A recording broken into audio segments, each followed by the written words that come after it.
স্বাগত NY71 খেলার সংবাদে আপনাদের সাথে আছি আমি শামীমা দোলা।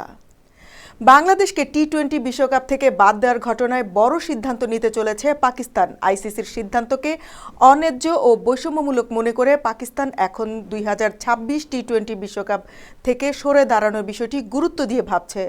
সরকারের ঘনিষ্ঠ সূত্র দ্য নিউজকে জানিয়েছে, ফেডারেল সরকার পাকিস্তান ক্রিকেট বোর্ডকে জাতীয় দল বিশ্বকাপে পাঠানোর অনুমতি নাও দিতে পারে। ভারত ও শ্রীলঙ্কায় যৌথভাবে অনুষ্ঠিত হতে যাওয়া এই টুর্নামেন্ট নিয়ে ইসলামাবাদে অসন্তোষ বাড়ছে। আইসিসির স্পষ্ট দ্বিমুখী নীতি এর মূল কারণ বলে মনে করছে সরকার। বাংলাদেশ নিরাপত্তার কথা জানিয়ে শ্রীলঙ্কায় ম্যাচ খেলতে চেয়েছিল। আইসিসি সেই আবেদন নাকচ করে। শেষ পর্যন্ত বাংলাদেশকে বাদ দিয়ে স্কটল্যান্ডকে নেওয়া হয়। এই সিদ্ধান্তের পরই ইসলামাবাদ নড়ে চড়ে বসে। আজ সোমবার প্রধানমন্ত্রী শেহবাজ শরীফ ও পিসিবি চেয়ারম্যান মহসিন নাকভীর বৈঠকে বসার কথা।